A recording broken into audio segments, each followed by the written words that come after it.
Hello guys, welcome back to my channel. और इस video में आज हम बात करेंगे जो आजकल जीएसटी के बहुत सारे नोटिस आ रहे हैं उस बारे में। कैसे डिपार्टमेंट पता कर लेता है कि आपने फ्रॉड किया है या कोई भी ऐसा काम किया है जिसके लिए आपको नोटिस भेजा जाना चाहिए और आपसे बहुत सारे सवाल करने चाहिए। आपको देख सकते हैं स्क्रीन के अंदर ये थंबनेल है कि 3.1 लाख।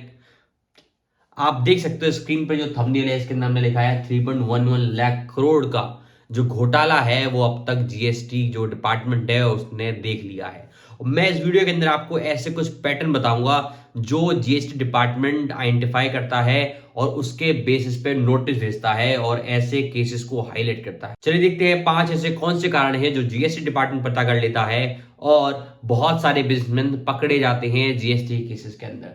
जिसके अंदर सबसे पहला है एक्सेप्शनल इंक्रीज और डिक्रीज इन सेल।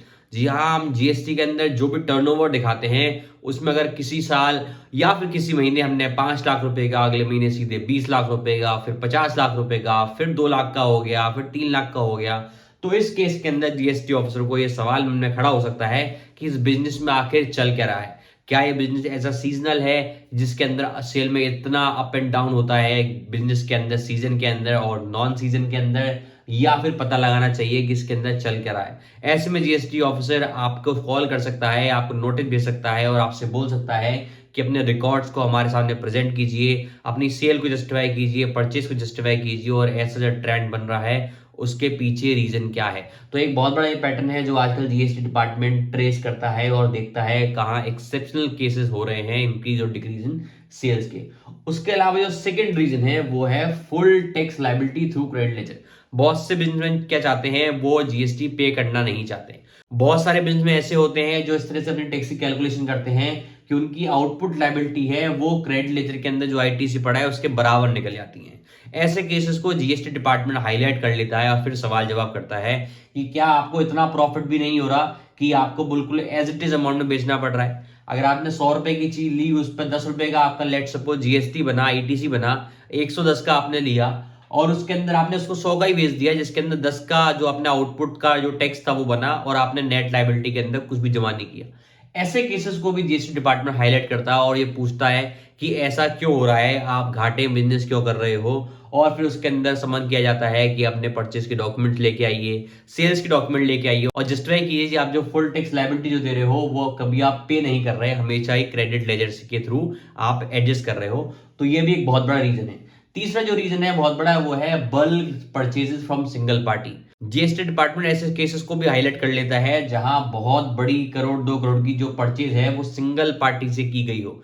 वो देखने की कोशिश करता है कहीं वो जो पार्टी है वो जेन्युइन है या नहीं है। वो उस प्रोमाइसेस के अंदर भी देखते हैं कि क्या उसने जो सेल करी है वो सच में जेन्युइन है या नहीं। सेम आपके पास भी देखते हैं वो परचेज जो है वो जेन्युइन है कि नहीं। उस केस के अंदर आपसे सारे रिकॉर्ड मंगाए जाते हैं, आपसे परचेज के बिल मंगाए जाते हैं। 50 से ऊपर का ट्रांजेक्शन ऑब्वियसली है तो इसके अंदर ईबी बिल मंगाया जाता है, ट्रांसपोर्ट की कॉपी चेक की जाती है और बहुत सारे केसेस के अंदर तो सीसीटीवी कैमरे तक देखे जाते हैं कि किस दिन डेट ऑफ डिलीवरी हुई है और आपके उस दिन कोई गाड़ी आई है या नहीं आई है आपके प्लेस ऑफ बिजनेस के अंदर। तो ऐसे केसेस के अंदर भी जीएसटी डिपार्टमेंट बहुत सारे नोटिस भेज रहा है और रीजन पूछ रहा है। चौथा इसके अंदर बहुत बड़ा रीजन है वो है परचेज फ्रॉम सिस्टर कंसर्न। बहुत से लोग क्या करते हैं, बहुत सारी प्रोप्राइटरशिप ओपन कर लेते हैं अपने घर वालों के नाम के अंदर, कोई वाइफ के नाम पर, मदर के नाम पर, फादर के नाम पर, और बहुत सारे ट्रांजेक्शन घुमाते रहते हैं एक दूसरी पार्टी के अंदर जिससे सबका टर्नओवर शो होना शुरू कर जाए, सबकी कैपिटल क्रिएशन होना शुरू कर जाए और सबके अंदर जीएसटी के अंदर अच्छा खासा अमाउंट दिखे।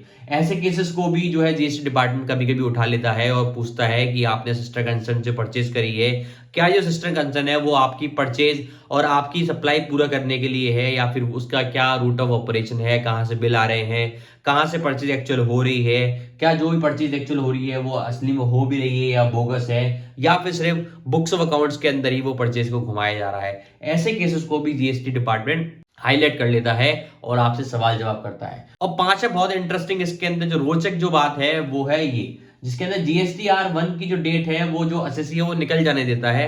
वो कहता है चलो मैं लायबिलिटी भर दूंगा, मैं टैक्स भर दूंगा, पेनल्टी भर दूंगा, लेकिन लेट फाइल करूंगा। और कब फाइल करूंगा, मैं फाइल करूंगा उसको जीएसटीआर2 भी भरने के बाद। जब मेरा जीएसटीआर2 भी जनरेट हो जाएगा उसके अंदर मैं देखूंगा मेरा कितना आईटीसी के अंदर उसके अंदर अमाउंट पड़ा है, उसके हिसाब से मैं अपनी टैक्स लायबिलिटी क्रिएट करूंगा ताकि मुझे कुछ पैसा देना ही नहीं पड़ेगा। और जो मैं थोड़ी सी पेनल्टी दूंगा लेट इन फाइलिंग की वो ठीक है, कोई दिक्कत नहीं है। तो ऐसे एसएससी को बहुत ज्यादा पकड़ा जाता है जो जीएसटी 1 की डेट को निकल जाने देते हैं, 2B को जनरेट होने देते हैं, उस केस के अंदर जीएसटी का असेसिंग ऑफिसर आपसे पूछता है कि ऐसा आपने क्यों किया, क्यों आपने डेट निकल जाने दी, और ऐसे कंसेक्यूटिवली क्यों हो रहा है। अगर ऐसी चीज 2 3 4 बार ऐसी होती है तो हो सकता है आपको भी नोटिस आ जाए। और ऐसे केस के अंदर बहुत सारे नोटिस आ रहे हैं, और अगर आपने उन नोटिस का जवाब नहीं दिया या फिर आप गए नहीं, अगर आपको बुलाया है समन के अंदर, तो हो सकता है आपको पूरी पूरी पेनल्टी भरनी पड़ सकती है, टैक्स का अमाउंट भरना पड़ सकता है, और साथ में ब्याज का अमाउंट भरना पड़ सकता है। अगर आपने वो भी नहीं भरी तो हो सकता है आपकी जो सेविंग अकाउंट है, करंट अकाउंट है, या फिर जो भी आप उस एसएससी की प्रॉपर्टी है उसको भी सरकार अटैच कर सकती है, जीएसटी डिपार्टमेंट अटैच कर सकता है और उनको फ्रीज कर सकता है। अगर वो फ्रीज कर देगा अकाउंट तो उससे भी अपने जितने भी टैक्स और पेनल्टी के अमाउंट की रिकवरी करने का जीएसटी डिपार्टमेंट को पूरा पूरा अधिकार है। तो आपसे मेरी ये रिक्वेस्ट है, आप देख सकते हैं ये 5 तरीके जिसकी वजह से नोटिस आते हैं, तो अपने अकाउंट्स को, अपने रिटर्न्स को बहुत कॉशियसली भरिएगा, और कोशिश कीजिएगा आप कोई भी नॉन कंप्लाइंस ना करें। जो भी सेल परचेज आप कर रहे हैं वो जेन्युइन हो और प्रॉपर्ली रिकॉर्डेड हो ईबे बिल के साथ, अगर वो 50,000 से ऊपर की है तो। आई होप आपको अच्छी लगी हमारी वीडियो। प्लीज सब्सक्राइब कर लीजिएगा हमारे चैनल को और लाइक कर दीजिएगा इस वीडियो को। Thank you.